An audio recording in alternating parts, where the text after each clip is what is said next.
Hello, I'm James Ingram for AutoControls.org. This video number 823 is a continuation of the previous video number 822. It's basically the same video except we're using two detectors, one at each end for this video. The previous video we just used one detector. And we've got Z-stuff infrared block signal detectors at both ends. And this allows us to have a mode of operation where we have separate forward and back buttons which we can offer to the public, so the public can actually hold a button down to cause a train forward to go forward, or hold a button down to cause a train to go backward. And recall, we're using an NCE Power Cab to power this, which NCE says you shouldn't do because it's too small, but it works for my demo. And we're using an NCE Mini Panel, which is here, which is essentially a simple programmable controller for automatic operation of model trains. Well, let's turn the sound on and we'll demonstrate this. So I'm going to push the F3 button, which should turn our logo on. I'm going to toggle it actually.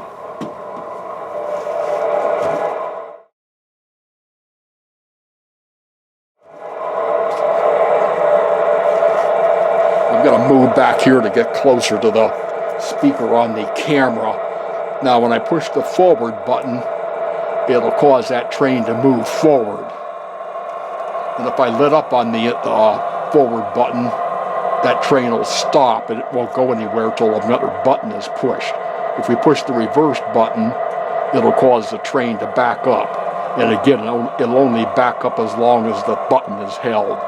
The idea is, sometimes on public displays, kids actually enjoy something that they can actually operate it, even though it's not really complicated. It could be simple like this, but they can actually operate it and move the train themselves. So, and this thing is programmed so that it won't go off the ends. I'm going to push the forward button and hold it, and when it gets down to that Z-stuff detector on the far end, you'll see hopefully the detector will change to red, and the mini panel will send a stop command to the engine. It'll ring the bell. The bell ringing is optional. It just tells you the train's at the end of the track and somebody's pushing the button trying to get it to go further. If I push the forward button, it won't go anywhere, but it'll ring the bell. So you can't run it off the end. All you can do is push the forward button, it'll sit there and ring the bell. Now we can push the reverse button, and it'll allow the train to go into reverse. And it'll run into reverse till it gets down to this end. And if the camera picks it up, that detector will change from green to red. And when it does that, it will close a relay, and the mini panel knows that the train arrived. And again, it won't allow the train to go any further. It will just ring the bell. Like if I hold the reverse button down, we just get a bell ringing. And again, we can't go reverse at this point, but we can go forward.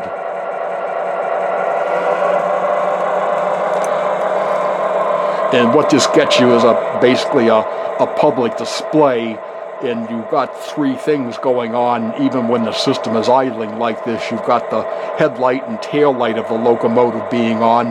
You've got the sound, and you've got the overhead beacon on the locomotive. So you basically have three features when the system's idling without putting any wear on the drivetrain. And when somebody comes along and wants to watch it run, you can just, they can push a button and the train will operate.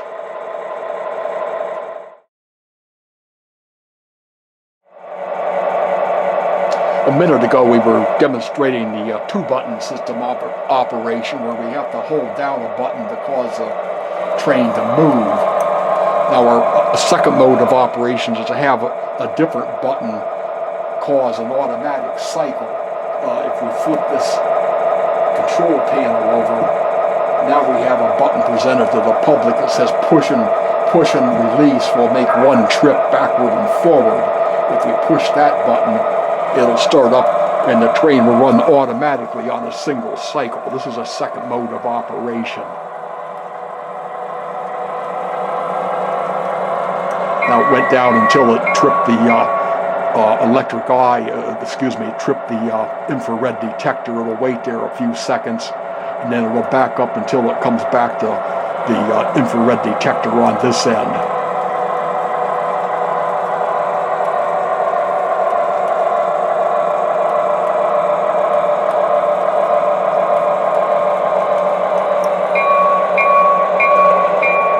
And that'll run one cycle, and it'll sit there. Again, if the idea is if you have this on a public display and nobody's watching it, the engine's not running back and forth with nobody watching it, just wearing itself out. It'll sit and wait with the lights on the headlight and tail light, the sound, and the rooftop beacon, but not putting anywhere on the drivetrain. Then when somebody comes along later and again pushes that button, it'll again cause it to make one automatic sequence, come back, return, and park itself.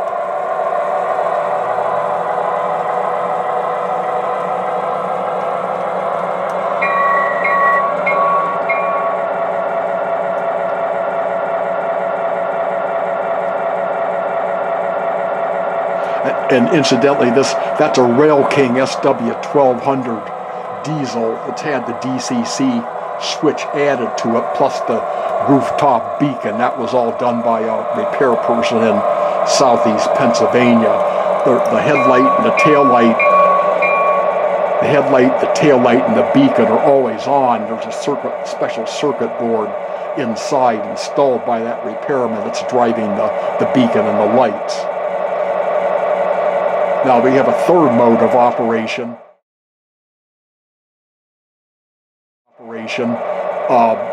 Instead of using that push button, we can close a switch. Actually, this is something the operator would probably do, close a switch that would connect. It'd be the same as holding that push button down and keeping it held down, but it will cause the engine to run continuously.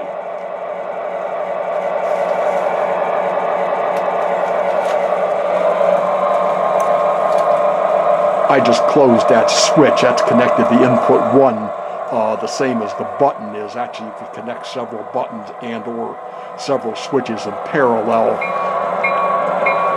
But if any one of those buttons or switches is closed, when the train comes back to the end toward the camera, I'm calling that the west end,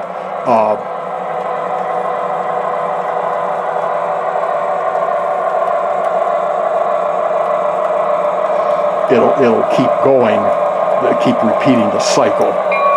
Now they're at park, but because I've got that switch closed, there's a little check inside the program that says is input number 1 still closed, and because I've got the switch closed, it'll make another cycle. If somebody stood and held the push button down, it would be the same effect. It would keep repeating operation.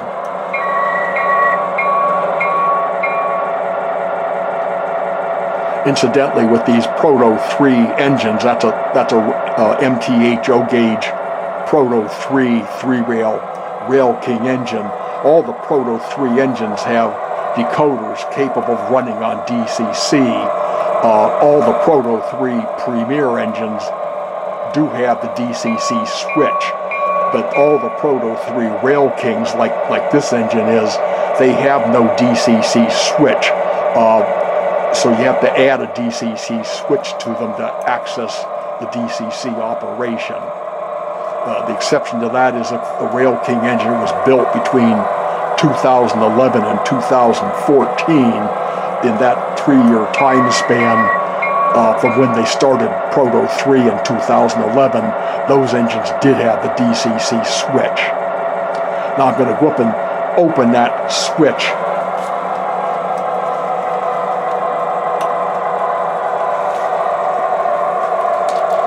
I just opened that switch, so this time when that engine comes back, rather than repeating another cycle, it'll park itself. Let's do one thing here.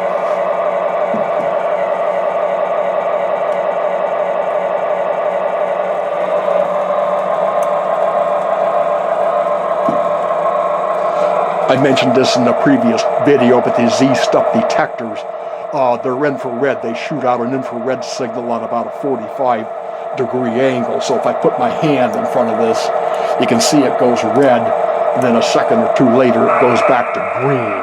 And there's a DZ10008 relay hook there. It's on the end of the board, and that relay closes when it goes to red, and that's what signals the mini panel.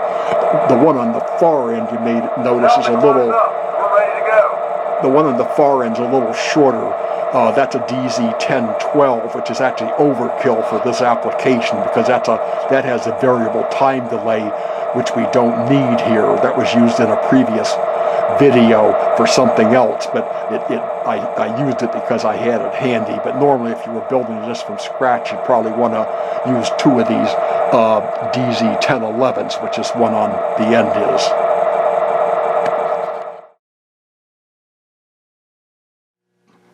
Let's take a closer look at things. We're on the near end, what I'm calling the east end in the drawings, but we've got a Z-Stuff DZ1011 infrared detector here. And again, if a train or something interrupts its light beam, it shifts from green to red. And when it goes from green to red, it shifts the points on this relay here from normally open to closed, which signals the controller that the train is there. Here's the wires coming from the relay, and these wires are going over to the controller.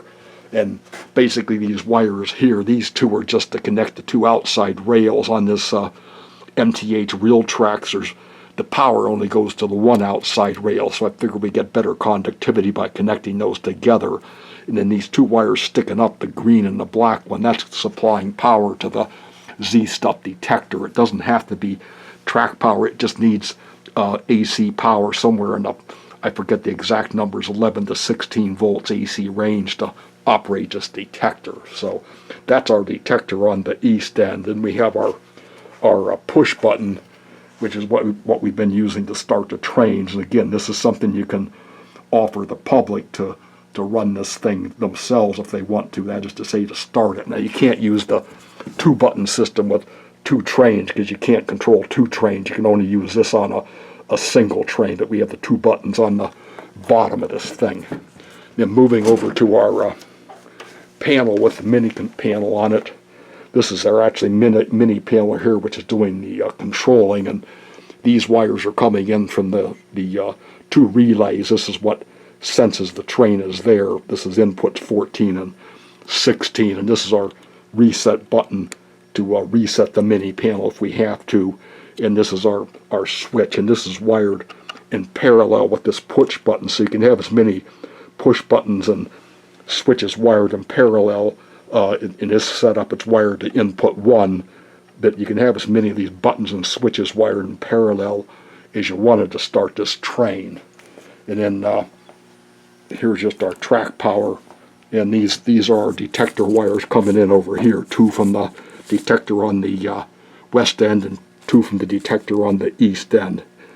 And then going down to the far end of the track, we got basically the same thing. This is a DZ1012 detector, which, as I mentioned, is overkill for this system because it's a more expensive detector and has an adjustable time delay. We used this in video, I think it was 668, to actually control 2 analog trains with this. You can do that with the variable time delay, but here it's just being used as a simple detector. The one advantage of using it, the lights they show up a little bit better on this. This is a later Z-Stuff came out with this only recently, relatively, compared to the DZ1011, which has been around, I think, for 20 years almost. But this seems to have lights a little more visible from a wider angle. And in here again is our same DZ10008 relay, which sends a signal via these 2 wires here back to the control panel. And then on the end, the same thing is down here, basically, is at the other end. There's 2 wires. I got this black wire connecting the 2 outside rails just for better conductivity.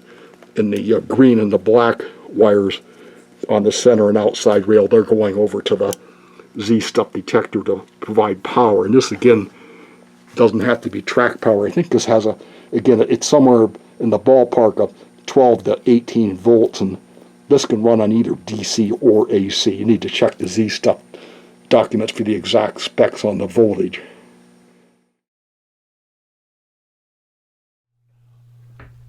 If you go to the website AutoControls.WordPress.com, which is part of the AutoControls.org website, you can find the documentation for these 3-rail O-gauge videos. If we scroll down to the 820 series, which are the O-gauge videos, there should be a link saying something similar to 823 notes, and if we click that link, that'll bring up this page here, which is under construction at the moment, but you'll see several the wiring diagram and the drawing for the Z-Stuff detector and the flow chart for setting this up in a screen capture of the command file. And note there's a lot of advertisements here too, because this is a free page from WordPress.com, and hence they put advertisements on it to pay for their expenses.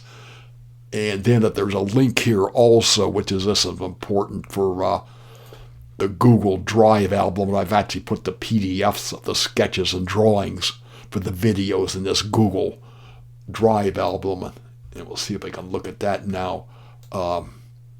There's the Google Drive album, and you can see for the different videos, there's the PDFs of all the important documentation. Here's the wiring diagram for this setup for this video, and it's almost the same as what we had in previous video 822. The big difference is in video 822, the previous one, we had one detector on the left side, which you see over here, and we had no detector on this end to sense the train, and we used time delay to run the engine out to the right end of the track and stop it, and then send it back. Now in this video we're going to have two detectors, and I'll try to show that second detector. I'll unhide a layer. There it is. Now I've shown the second detector, so now we've got a Z-Stuff detector for this video on both ends of the video, and we need to do that to have this two-button operation for the public to manually control the trains. Just going briefly over what's here, we've got the upper left corner, we've got the command station. In the video I actually used a Power Cab. Here I'm showing a Power Pro, but they both put out the same kind of signal. Here's our mini panel in the center. This is the thing that's doing all the controlling. Here's the control bus up here that connects the command station to the mini panel. And then over here is the track power, these red and black wires going down the left side of the drawing here down to the track that powers the track. And then we're powering the Z-Stuff detectors off the track in this case. And as I mentioned, you don't have to have track power for these. Anything that's AC or AC current in the correct voltage range will power these.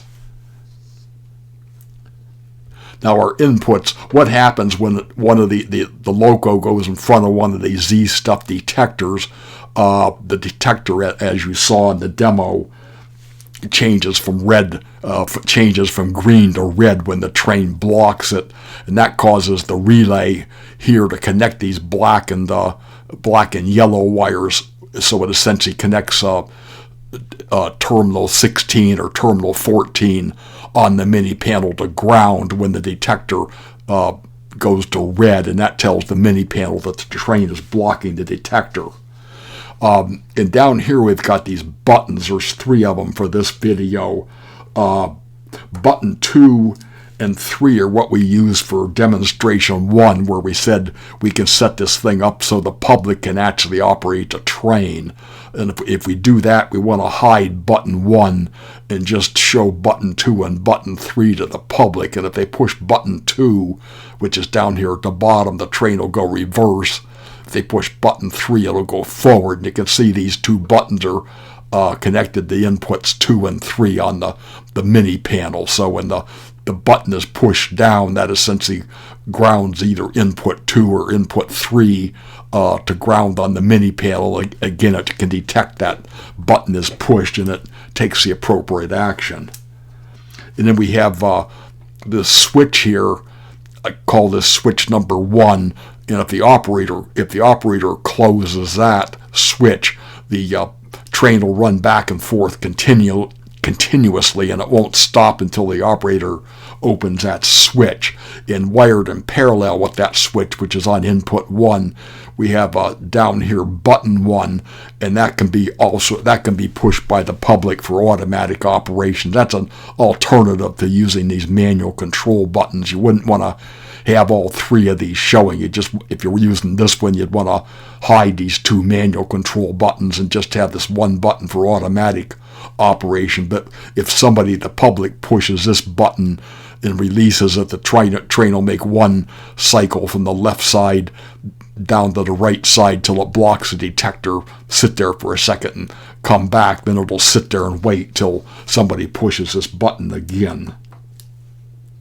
And note this switch 1 and button 1 are in parallel, so you could actually have more than one button or even more than one switches if you wanted to, because any one of these buttons or switches, when it's closed, when they're in parallel, will cause this terminal 1, input 1 on the mini panel to be grounded, and it'll start the sequence. Now you remember in demos 4 and 5, we operated 2 locos, and we can do that with no change of wiring or anything here. I'm going to show the second loco, and now we're shown 2 locos, and the same hardware will operate 2 locos. This one,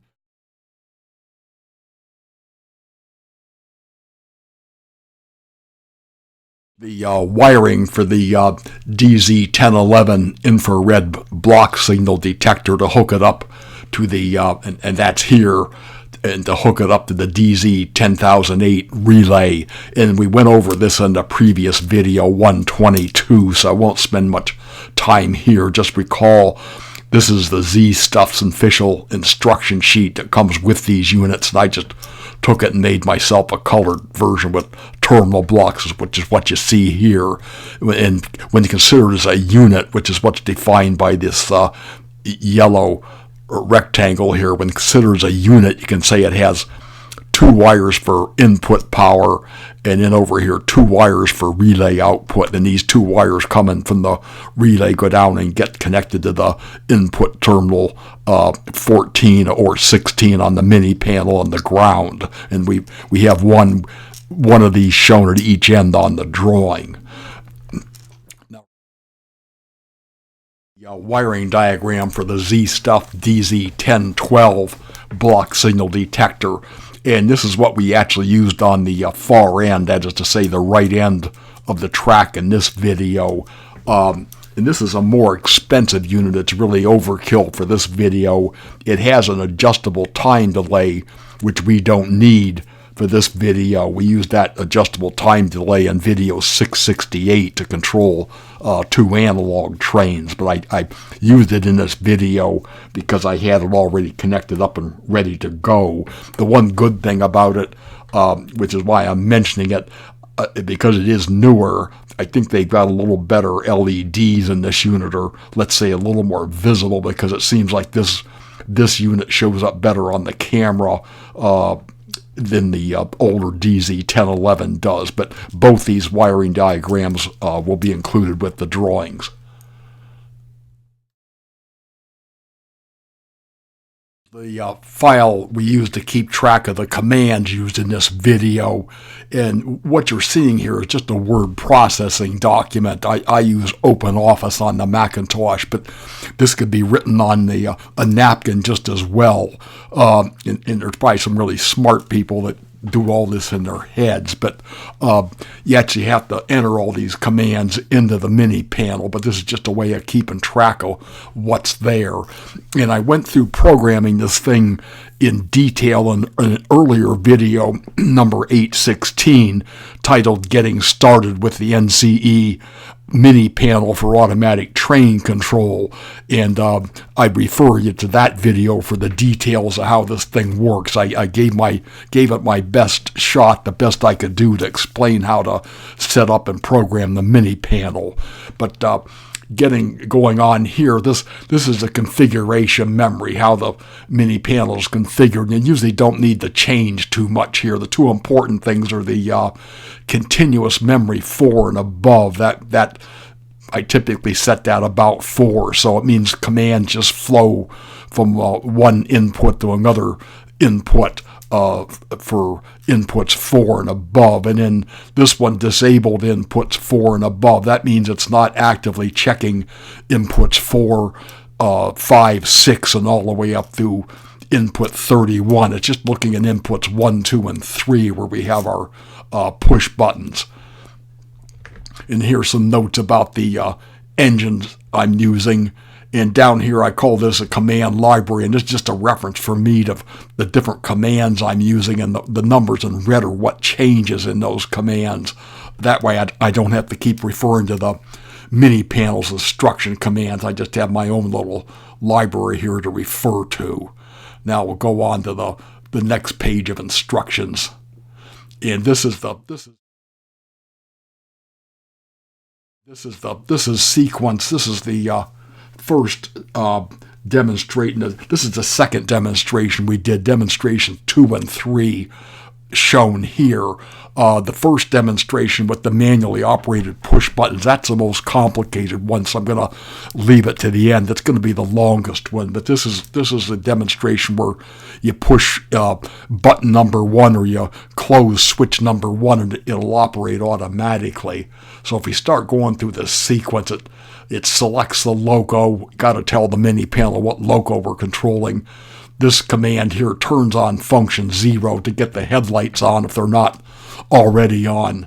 And then we say link to input 8. That actually goes up to where the commands are. This is push button 1 here at input 1. So we'll go down to input 8, and we're down to here. And I'm going to shorten the screen up a little bit.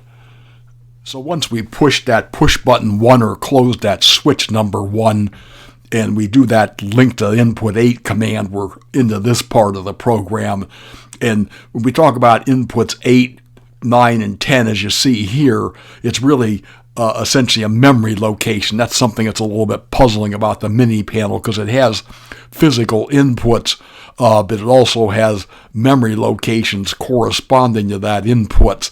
If there's nothing connected to input 8, but there's things in the memory location at that point, and we're just executing those commands. So we start with a speed forward 2, and then we in our at this point we call our locals sitting here at the west detector down here in the bottom left, and then we're going to travel the speed forward 2 to the right, heading for the east detector on the right side, which is detector number 16, connected to input 16 on the mini panel. So going back up here, we have this, wait till input 16 is ground. That essentially will wait until the Z stuff detector number 16 has its relay closed, which will essentially decrease the resistance. It'll close its points, and the mini panel will know that input's been grounded.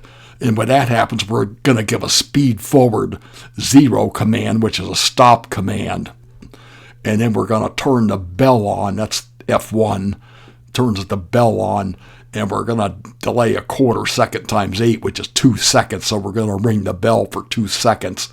Then we'll give the bell off command, F0 through F4 with, and actually the headlight, we got the 0 for keep the headlight on, but the bell off.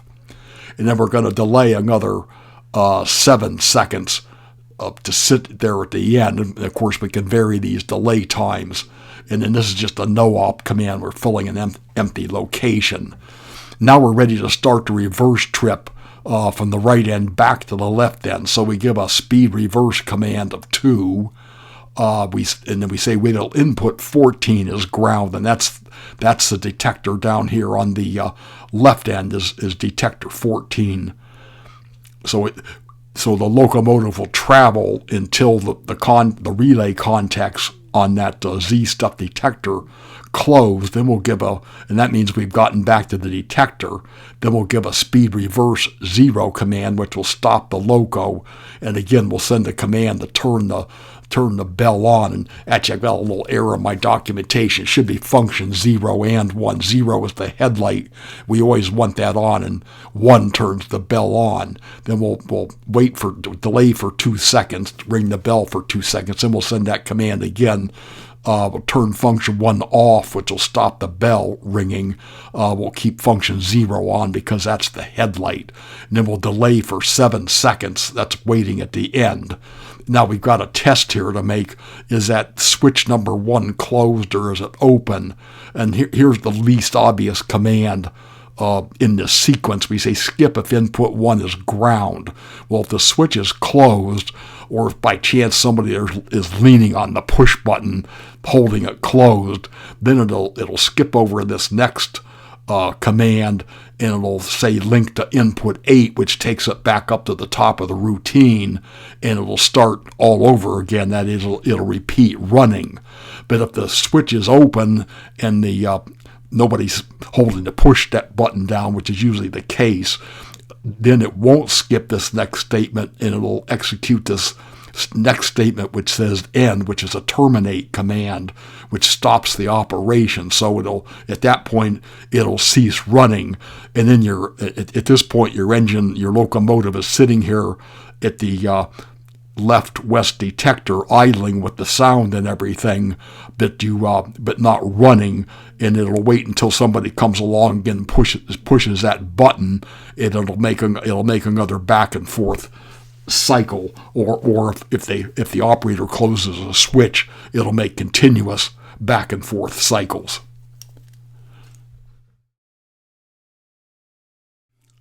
For this 2-button operation, which we did in Demo 1, we called that the manual operation. I found I had to make a flow chart to get the commands to work right. Normally I could just sit down and write commands one after the other, but this had several logic branches, so the flow chart seemed to help. If you're not familiar with these flow charts, it's just a simple way to organize your ideas, but typically the rectangular boxes like this one up here on the left, that they're just something you do. That's a step you do. And then the diagonal shaped boxes like this one here is a decision box. Typically you go one way if it's no, and you go the other way if it's yes. And the red numbers here, the writing in red, this is the cross-reference between this flow chart and the command file. In other words, it says the numbers in red show input and step numbers in the command file. Like this is 13.1. So if you looked at input 13, step 1 in the command file, you'd see this delay 1 second command, and so on for the other things that are in red. Let's go look at the lower left here and see what happens. We've got a button 2 for reverse and a button 3 for forward. So and like I as demonstrated and mentioned earlier in the video, these buttons can be put out where the public can access them, so that as the note says, one of the 2 buttons must be pushed and held to make the loco move. So if you push button 3 and hold it, the loco will move forward. If you release button 3, the loco will stop. And basically we're using button 3 to run it forward until it gets to the east or on the right side detector. And when that happens, we want to stop the loco and ring the bell as kind of an error message. We don't have to ring the bell, but it's in here that kind of is an audio indication that somebody's trying to run the train past the detector, but the mini panel won't let the loco proceed past the detector. However, at that point, they can push button 2, the reverse button, back the train up, and they can keep doing that until it gets down to the west detector here on the left side. And at that point, the loco, the mini panel, will stop the loco and ring the bell. And the same thing, the bell ringing is an audio signal that someone's reached the end of the line on the west side and they're trying to go past the detector, which they're not going to be able to do. So we'll look at that. So we got several paths. We got coming through this flow chart if button 2 is pushed or button 3 is pushed, and if the detectors are blocked. And we'll look at each one of those combinations. First, we'll look at what happens if the forward button is pushed. If the loco is sitting, say where it's shown right now, kind of in the middle. So if a person holds down the forward button number 3, which is shown up here at the top, and it selects the loco, turns on the lights, and then it delays a quarter second, and that's just to keep the mini panel from trying to run an infinite speed when it's looping. So I just put the minimum delay that I can in there to stop it from trying to run an infinite speed. It seems to quit when you do that. So we go to our first decision. Is the forward button 3 pushed? Well, yes, it is. So we go this way. And then another decision, is the forward detector clear? Well, where the loco's shown now down here, it is clear. So we go out the yes side. In that case, we send a speed forward 2 command. And then we loop around via a link statement back up to here through our quarter second delay. And we run the same test. Is the forward button still pushed? If the answer is yes, we keep repeating, and if the forward detector is still clear, we keep repeating and keep looping. So with the mini panel, the routine keeps looping through this routine as long as the forward button is pushed and the detector is clear. Now eventually, that if we keep holding the button down, eventually this engine here is going to go down until it reaches the east detector and block the detector. So we'll look at that next. Now we have if the forward detector is blocked, when we get down to this decision point, the answer will be no. Is the forward detector clear? The answer is going to be no if it's blocked. So we'll go out this side, and I've shown that in the dotted green lines. We'll go down here. It'll set to speed 0. It'll ring the bell for 2 seconds, and then it'll, via a link statement, it'll loop up around here and come back in the top and do the same test. It'll come down through here. If the button's still pushed, it'll check if it's clear, and it'll still be no, so it'll keep ringing the bell. So as long as a person is holding down that button and the locomotive's over here on the east end blocking the detector, it'll keep ringing the bell. So if they let up on their if they stop pushing the button when it gets to here where it says is forward button 3 pushed, now the answer will be no, and the reverse button won't be pushed, so that answer will be no.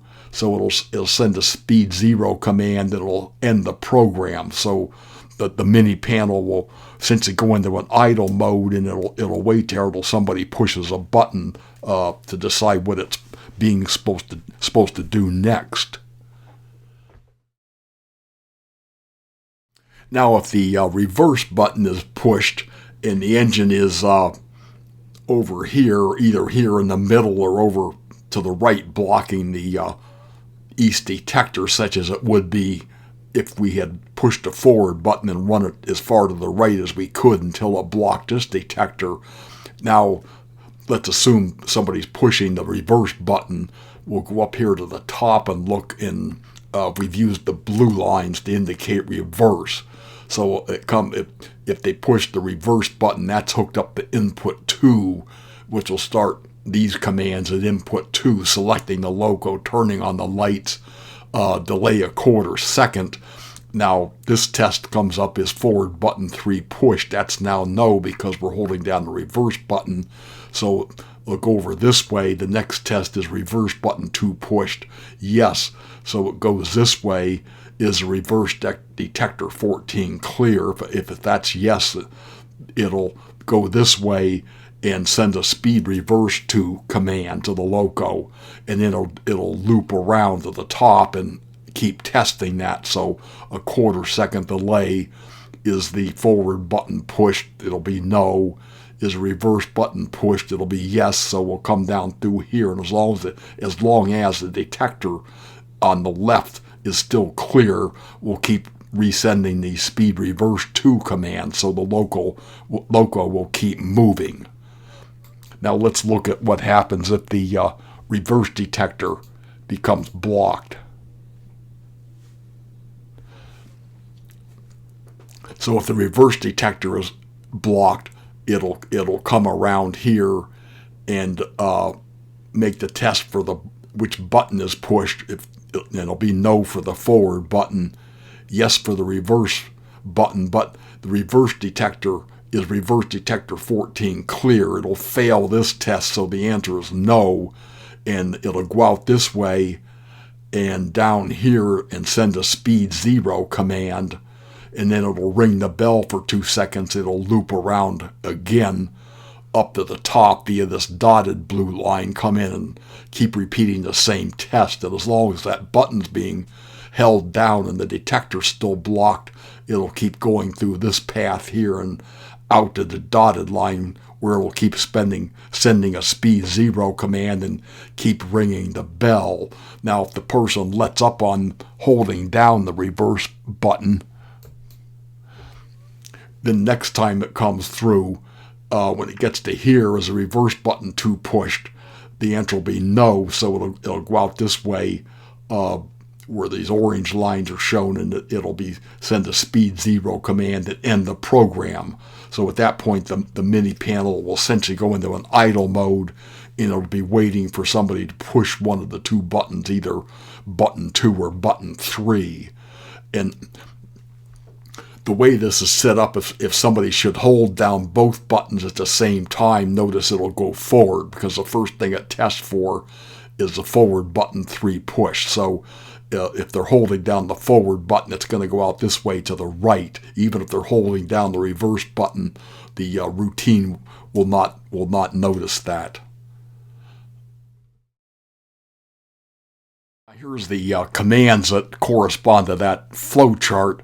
We've got input 2 shown here, which is where our reverse button is connected. So if somebody pushes down button 2, it selects the loco 779 and gives a command to turn the headlight on, then it links to input 13. Now if they instead push the forward button, which I'm calling Pushbutton 3, which is connected to input 3, it does basically the same thing. Selects a loco, gives a command to turn the headlight on, and links to input 13. So we'll go next to that part of the commands and look at what happens there.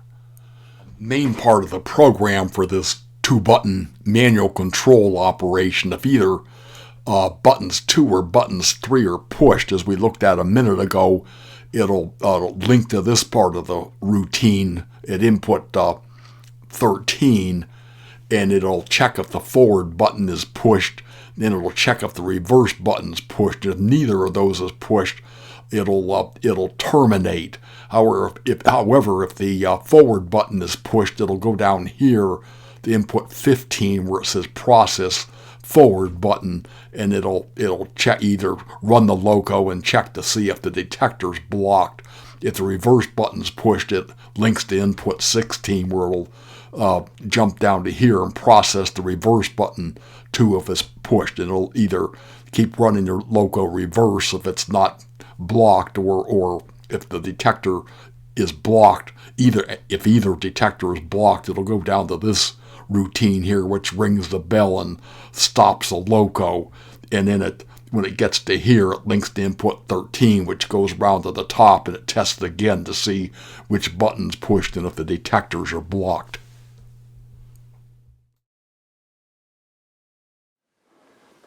We're back over top of the mini panel here, and right here where I'm pointing with my finger, there's a red LED, and whenever the mini panel sends a command, that LED will blink, and we can have a test routine that we can make sure our detectors are being sensed by sending a dummy command. In this case, I'm sending a command to throw turnout number 2000. There's no turnouts on this point-to-point layout at all, but we can send a dummy command which will cause the LED to blink, and we can see that easiest to start with the switch here. If I close this switch, which is connected to input number 1 for run, hopefully the camera's picking up that mini panel. That detector is now blinking approximately a blink every half second. It's cycling through a little routine. It checks all the inputs. Now if I open that switch again, it'll stop blinking. Now if I take this car and roll it down to the right, remember the Z step detector is a few feet over there to the right, and I block that detector, you can see it's again blinking because that detector is blocked. I'll take the camera off the tripod and try to show. Okay. Now we'll run this car down here in front of that detector, and of course it helped by rolling back. Let's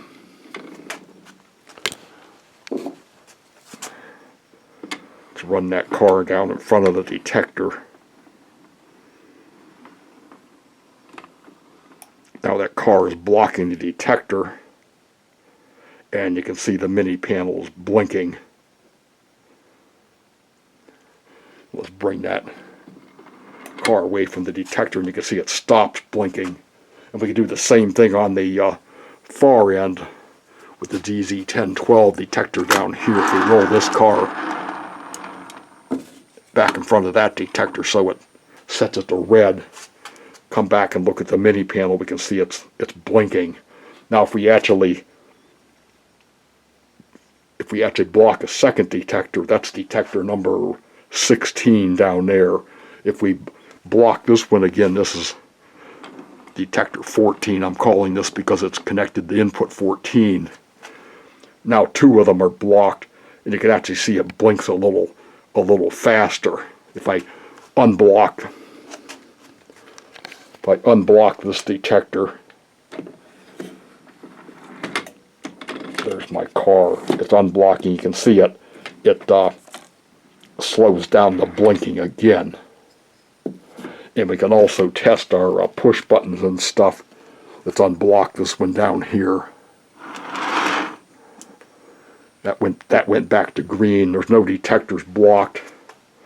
You can see there's no blinking going on. Now we can test the buttons the same way. The buttons are also connected here. If I push this button, this is the forward button, which is input 3. It's making it blink. And if I push the reverse button here, which is input 2, it's causing it to blink.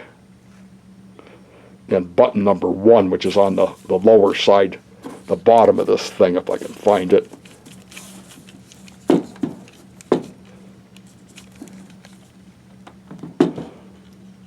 if we push button 1, you can see that causes it to blink. So just about anything that's connected to the mini panels and input, you can pick up with this test. You can pick it up with this test routine to test and make sure that your input, be it a push button, a switch, or a detector, you can make sure those things are actually communicating with the mini panel by using this test routine. Commands we used for that demo 6 we did a minute ago, where we tested the detectors and input buttons. There's no input button to start this test routine, so we go into test mode and execute it there. It's at input 5, and as it says up here, this program can test that the 2 detectors and the 3 input buttons are correctly connected. This program blinks the mini panel's LED by sending a command to set a non-existent turnout number 2000 straight. And what it consists of is basically a bunch of skip statements. And the first one says skip if input 14 is open. Input 14, that's our west detector. We've noted that on the right. So if that detector is open, that is to say green, the Z stuff detector is green, it'll skip over this statement, input 5 step 2, and it'll go to the next skip statement where it tests input 16, which is detector 16. That's the east Z stuff detector. And if that one's open, that is to say it's green, it'll skip over that statement, and so on. It'll just go down here and skip from one skip command to the next skip command if all this stuff is open. Then it'll delay a half a second and link to input 5, which takes it back up to the top, and it just keeps repeating. So it's basically polling all these inputs to see if any of them are closed. Now let's say the west detector, that's the right side, that's the left side as we were looking at it on the camera.